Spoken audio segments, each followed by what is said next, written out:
This is Land of Havilah, Job 40. Yahweh continues asking Job questions. Verse 1. Moreover, Yahweh answered Job, Shall he who argues contend with the Almighty? He who argues with God, let him answer it. Comment: in this book, Job argued and contended with the Almighty, and that he spent hours and hours wondering why God would allow him to suffer, when he should have simply given God credit for knowing what he was doing. Job also pointed out a number of perceived injustices in the world, implying that God was unrighteous in allowing them. Job never accused God directly, but he came close. And he was bitter, which showed he was holding a grudge against God. God didn't appreciate the brooding and sulking.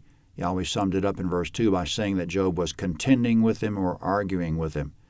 Coming up, since Yahweh just said, let the man who contends with God answer it, Job feels like he needs to answer. Verse 3.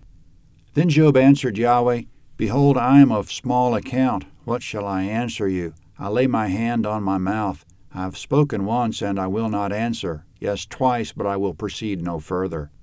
Comment: Job's answer is that he has no answer except to admit that he's of small account. He's been in Yahweh's direct presence all along, but now that he has Yahweh right in front of him, everything's suddenly clear. If we have faith in God, we don't bother ourselves poking around in his business. Now Yahweh will start back in on Job, verse 6. Then Yahweh answered Job out of the whirlwind, Now brace yourself like a man. I will question you, and you will answer me. Will you even annul my judgment? Will you condemn me that you may be justified? Or do you have an arm like God? Can you thunder with a voice like him? Comment: in verse 8, Yahweh asked, Will you even annul my judgment? Meaning, what do you think? That your judgment's better than mine? That you should be running the world? Coming up, Yahweh will say to Job, Let's test you out to see if you're ready to run the world. For starters, verse 10, Now deck yourself out with excellency and dignity. Array yourself with honor and majesty. Pour out the fury of your anger. Look at everyone who's proud and bring him low. Look at everyone who's proud and humble him. Crush the wicked in their place. Hide them in the dust together. Bind their faces in the hidden place. Then I will also admit to you that your own right hand can save you. Comment: Yahweh just played a game of horse with Job, and Job lost. In verses 10 to 14, Job can't deck himself out with excellency and dignity. That's an H. He can't pour out his anger on the proud and humble them. That's an O.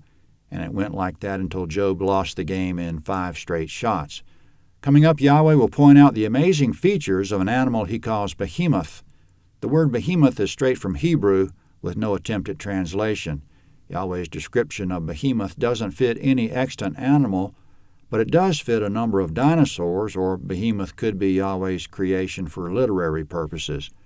Verse 15, See now behemoth, which I made as well as you. He eats grass as an ox. Look now, his strength is in his thighs. His force is in the muscles of his belly. He moves his tail like a cedar. The sinews of his thighs are knit together. His bones are like tubes of brass. His limbs are like bars of iron. He's the chief of the ways of God. He who made him gives him his sword. Comment: in verse 19, behemoth is chief of the ways of God, meaning the God who made him must really be impressive.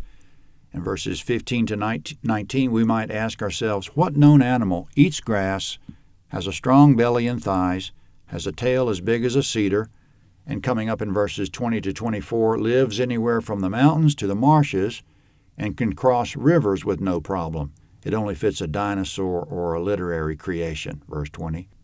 Surely the mountains produce food for him where all the animals of the field play.